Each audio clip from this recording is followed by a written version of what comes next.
All right, welcome everyone. With Semblance of Sanity, I'm Caleb. I'm Jacob. And we're here for Samurai Champloo, episode 6. All right. Fu, you are an inspiration to all of us. Indeed. And specifically, even Van Gogh. Even Van Gogh. Yep. Yes. All the way across time, space, and continents. That's right. All right. The power of sunflowers compels you. Yeah. Yeah. And does it compel our two boys, our dumbasses? In the most technically, yes, that can be said of senses, right? That, in some ways it does, because, when you need money, they all seem to buckle down a little bit and work together. Yep, food be expensive. In this economy, like, come on. Yeah. Yeah. Getting, primo squid. That's tough. That's in the tough quantities that we need, oh yeah. Yeah. I mean, I just, what did they have in the Bebop crew? Just grains? Just peppers and beef without peppers the and beef. Yeah, without the beef. Yeah. Exactly. Like, these people, yeah. The struggle, be real. So, without further ado, let's get into this. That's some dumbass shit. Yeah, exactly. Wait. What? Oh.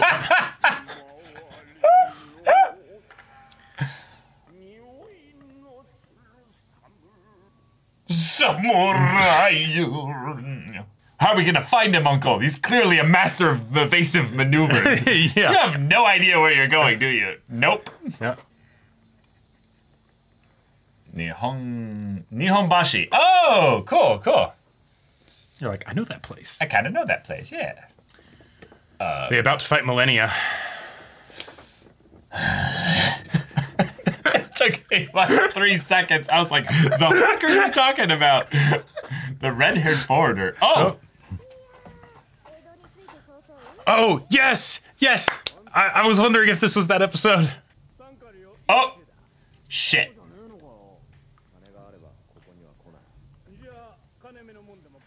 Oh no. They just push Fu forward.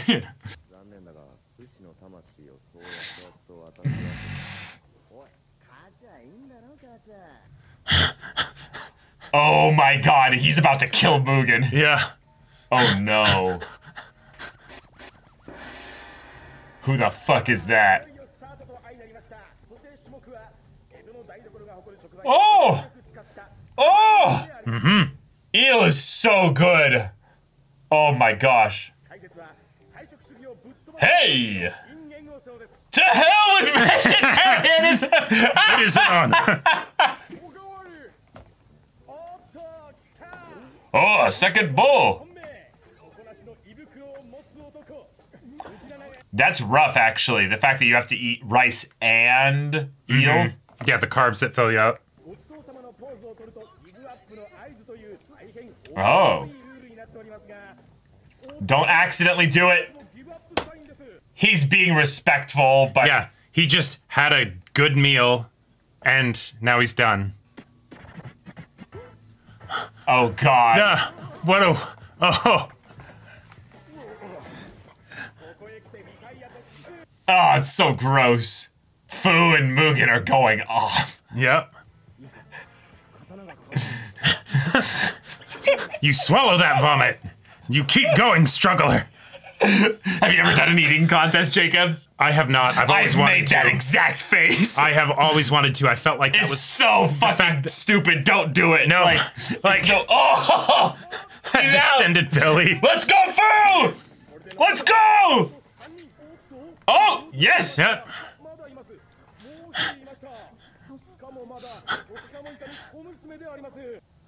Oh.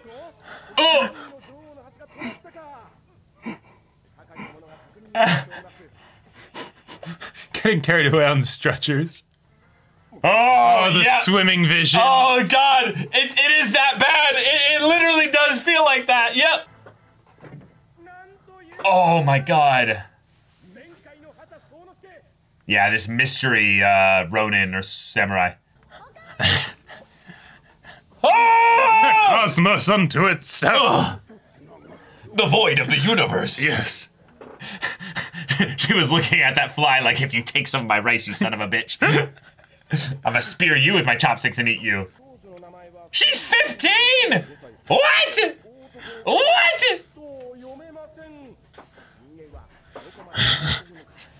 Oh.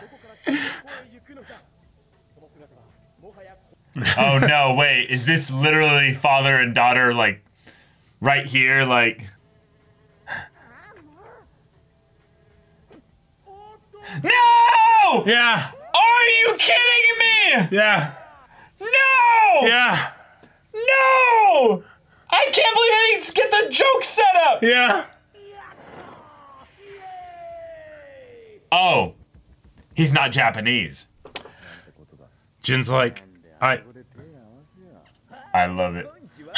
and hey, he's got all these new swords. Are you a girl ninja? Gaijin desu. Gaijin, yes. Nipponjin. I need a tour guide. Oh my god. Yes. I will absolutely do it. Yep. Yep. Mm-hmm. God, I love this episode so much.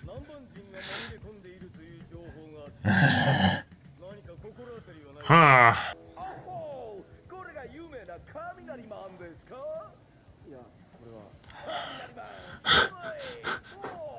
They're getting a tour now too. They're like, Yeah. whoa, this place is cool. Yes, I need their story. God.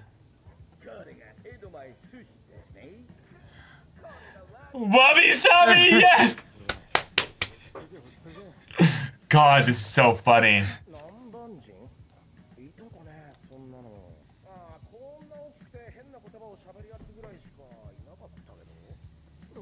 Ugh. Damn, that guy's face is flat, like it's just smushed in, like, damn.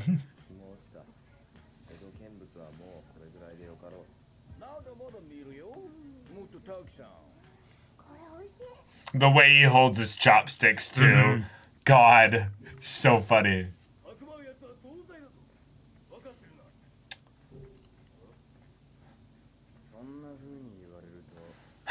Yeah. Classic. Mugen's good at drawing all aggro. the aggro, yeah. Yep. He just wants some swords. He just sees a lot of people with free swords. Exactly.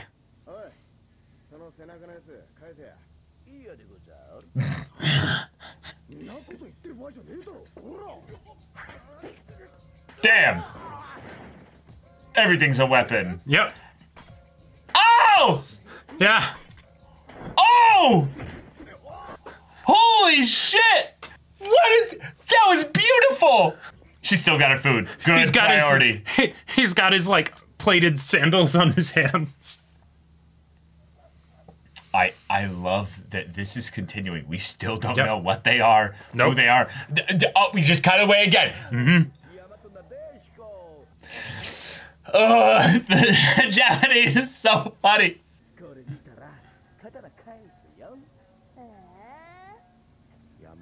Yeah. Mm-hmm. It's the first ever weeb, you know. Yep. The real question is, okay, how did he know about this person? He got left on a boat, you know? Like, oh, yeah.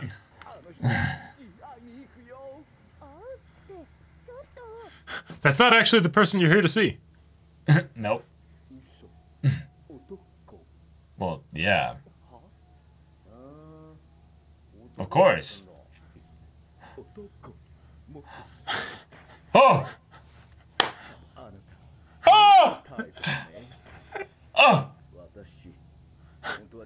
No, what a surprise. I know, you must not... Yeah. I would love to hear your story, yes. Oh. Hentai Asukai.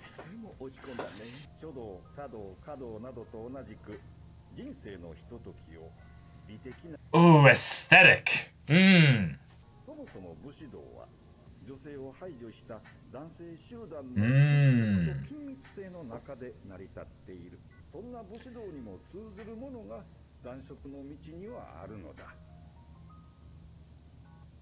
And so he took upon the way of the sword. Yep. Wow! And this is how he became a weeb. But he's still being hunted even here in Japan. Yep.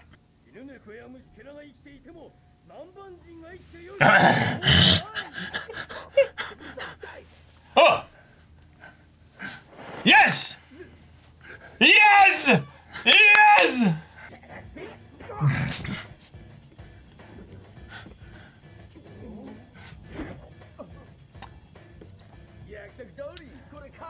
Hey! Thank you. Oh, nice. Oh my gosh.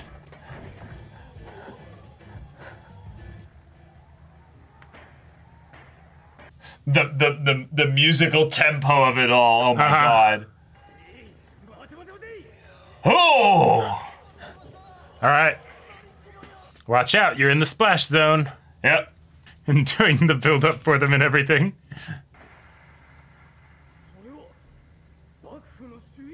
No!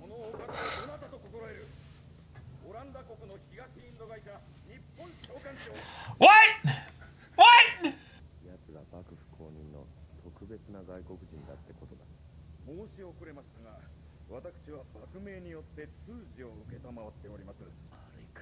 No.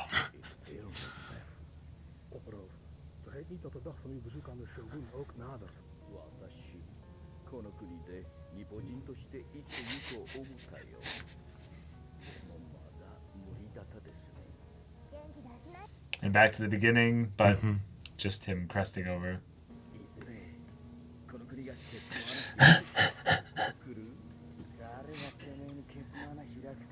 Oh my god. Why would he know anything about I've only been here for 3 weeks. Yeah, yeah.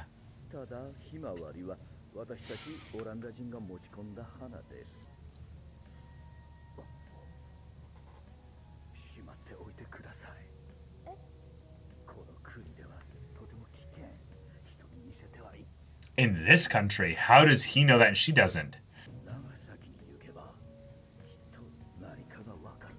Holy shit.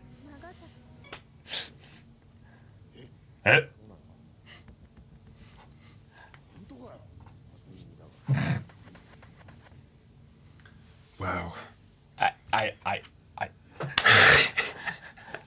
That's like the best episode. That was pretty great, wasn't it? That was really good.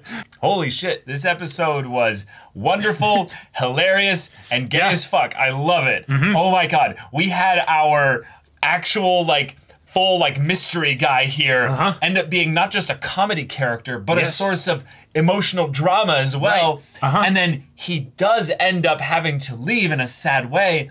But it's actually not that he's gonna like die in some tragic way like all the other previous episodes have had, or kind of new characters brought in. But no, he has to go back to being the person who manages the East India Trading Company's interests in this region. Yeah.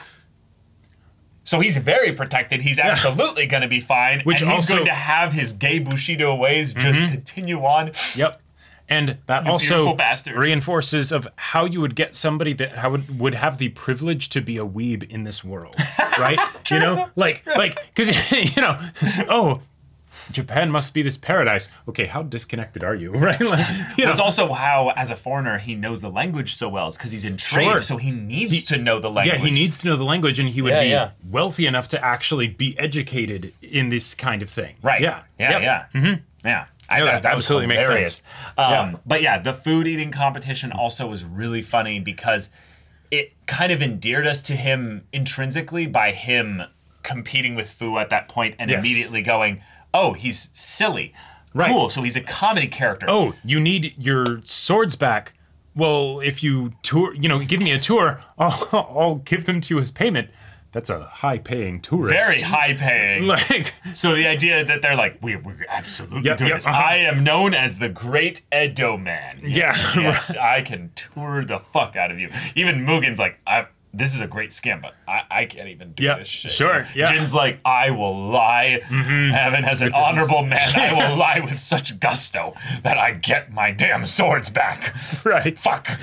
And I've never been laid so low. And convinced by you dumbasses to give up my swords. And they know so little about the area. They're just making shit up as they go. Well, and as he's getting everything wrong, they're like, oh, cool. Yeah, we're learning some things here. Edo's pretty sick. All right, yeah, awesome. And then the joke of they're hunting the European. We know immediately that it's our I wonder who the European I wonder who. But then also the basket... we headed. Let me solo her. You know, right. Just walking around. Yeah. And then no explanation. No explanation. And I'm thinking like, okay, maybe their faces were deformed. Yeah, like maybe this is a cultural thing that we don't get since we're not from Japan or something like that. Right. Who knows?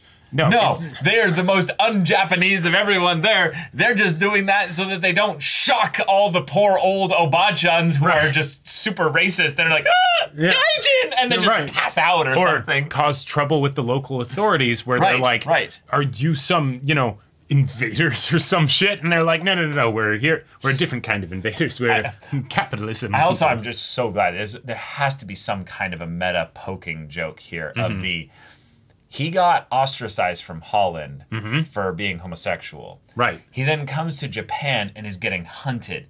Yes. Not because he's homosexual. But because he's a damn foreigner. Because he's a damn foreigner, which feels so funny and dark. Right. Because it's even dogs and cats and rats are allowed to live, but not foreigners. like it feels so dark and funny of the way in which people, the LGBTQ plus community, are feeling just absolutely just predated upon from everywhere of just people being like, oh, you're different, so therefore I'm scared of you or what have you. And in this case, no, they don't even... That doesn't even come up. You're not even in enough to get to the point where they could find out that that's the case and be pissed about it. No, you're a foreigner. You don't even get to that point. We're still dealing with like racism issues of where it's like, you look slightly... Okay, exactly. We gotta kill you. Like, it's not we get to know you and we don't like the kind of person you are. It's no. We don't even get to know you. It's so fucking dark and funny. Oh my god. And then of course we don't go for the fucked up trope of what is it called? Bury your gaze. Bury your gaze. Yeah, we don't have any of that here. Nope. None of that is shit at all. In fact, if anything, we encourage it because the way of Bushido is basically in complete direct parallel and the way with everything that is about male love. I love it. And on top of that, they set up, like, of course Mugen's going to make his jokes, but they set up the joke of like she's beautiful, right? And it's like, okay, I want to meet her. Okay, she's a man. This is even better.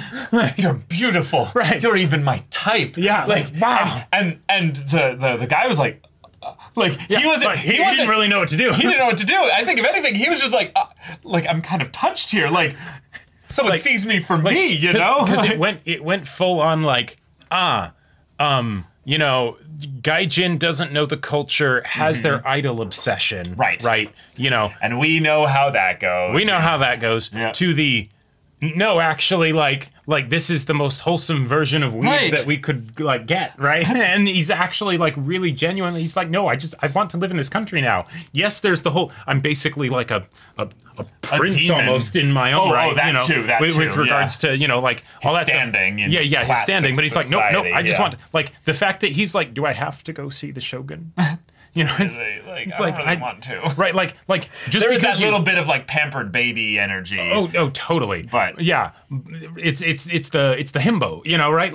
Yes, it's the himbo thing, and we stand a big gay himbo. That's right. This is some good wholesome energy. And yet, there's no reason theoretically why his meeting with the Shogun would exclude him from living back here in the country. Well, it's probably just that his responsibilities at that point would be it's the, okay, yes, you will be my liaison with the East India Trading Company, and so now he'd probably have to stay there or whatever. Relatively close. Yeah, and then he wouldn't get the authentic, Japanese experience, right? I also love that this is a subtle kind of way in which it also is, while it is in one ways decrying the very quick to racism attitude of Japan, at least in this era. Yeah, we wouldn't say anything about modern Japan. No, of course not. Right. But no, actually, Japan's rather welcoming of people of all types, as long as they're not foreigners. But that joke, it really just like the best part of the episode. I just love the idea of it a little bit because as a person that just visited Japan, I've never felt more welcomed, like in general, as being from a place that was a gigantic culture shock for me. Yes. I was very prepared in a lot of ways. Like I knew my basic Japanese, I knew my general respectful things to do, so that I would more just come off as a quirky and basic foreigner rather than an annoying one. Sure. And yet, there was very much the couple times where I left the tourist areas. I left the areas where everything is meant to be super presentable and very like, yes, we are doing our due diligence to encourage you to come back to Japan and bring your money. Bring other people here and keep spending your money. Right. But the second I left those areas and stuff, I got all the looks like, why are you here? Yeah, and effectively that's what this guy got, because he was going in as I am the business person here, and so he gets all this, he gets treated regularly probably by the shogun because it's yes, we're going to do business dealings, right? Vested interest, all that stuff. Yeah. And then he goes out into where, nobody knows or cares about that, and they're just like, foreigner, yeah. And to be fair, this is hundreds and hundreds of years ago. Of course. So of course. Yeah, the foreigners were literal invaders almost at that point, trying to predate upon them economically. And in an era where you have the rampant violence because of all the chaos that was just happening in the country at that time, and any shit that's happening in, say, other countries or whatever. No, there's absolutely racism. Abso-fucking-lutely, that's going to be a thing. Yes. But I just loved the fact that we went so close to areas that I don't want the show to go into. Yeah, if this and they're like, no, we won't do that. But we are going to make the foreigner, kill them immediately on sight, and I'm like, yes, Well done. I don't know why, but it made me think of very dark and funny. like Monty Python level of about face, like the Frenchman up on the wall kind of a thing. It very much felt Monty Python. What are you doing in England? Mind your own business. Right. Oh, okay. But yeah, this episode was delightful. And we actually maybe got some serious progress with regards to the samurai smells of fun. Samurai who smells of sunflowers. Yes. Yeah, that's right. The way in which it was brought up, though, very much gave us not just vague hints but specific hints. In that, if a samurai smells of sunflowers, then they have a connection to Holland in some way, or at least someone who was from Holland. Yep. Or a place that had sunflowers planted by those from Holland or the Dutchmen. But then the idea of, he sees this little skull thing. Little keepsake here. Her dad is Sans. But then he goes, wait, no, this shouldn't be shown here. It's dangerous in this country. Now, that could be a superstition. Sure, it's a skull. Right, but that could also be something where he does know something that Fu doesn't know. And that leads me to think that there's an actual connection here to something that's Japanese that has nothing to do with Holland or the Dutchmen or anything like that. And because Fu is young, she doesn't know about it. Sure, and so maybe when she goes to Nagasaki and either talks about the thing or maybe shows the skull thing there, they'll be like, okay, so here's what the situation is with that, or whatever. And I'm very excited to learn about that, because that gives me the vibe of someone that, one, probably infers that one of her parents is Dutch. That's just my guess there. Either mom or dad, potentially. Or had close relations with, people that brought them over or whatever. Right. Yeah.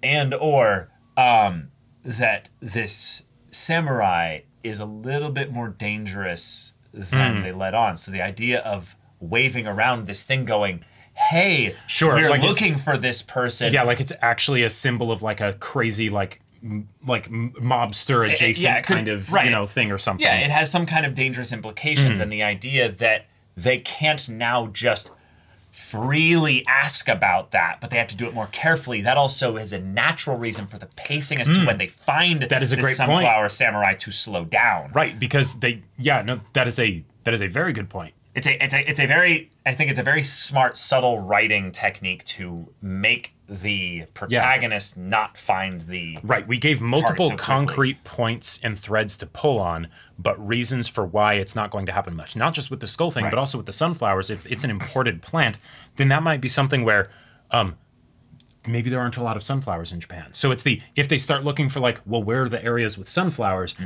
You know, it's there's only 5 places. Right. And hey, that narrows it down, but also and then if you ask in those places, it could be dangerous for you if you're asking. Or it'll take us a long time to travel to and find those places. Right. You know, right? Like And along the way we'll have plenty of hijinks and and episodic little mini stories. So lovely, lovely stuff established here. Really excited for that. And definitely, Samurai Champloo just keeps getting better and better with these little one-off episodes. So y'all, thank you so much for watching this episode's reaction and discussion. If you want to see the next episode's reaction and discussion right now, though, go check out the link in the description below. For our Patreon, you get on early access there. You can watch full-length timer reactions there, and all this comes with Discord access, so you can chat with us in the community there about this show, about anime in general. Also, be sure to check out my Baldur's Gate 3 Let's Play on Twitch, and if any of that interests you, we'll see you there. But until then, we're Semblance of Sanity. I'm Caleb. I'm Jacob. And we'll see you all next time.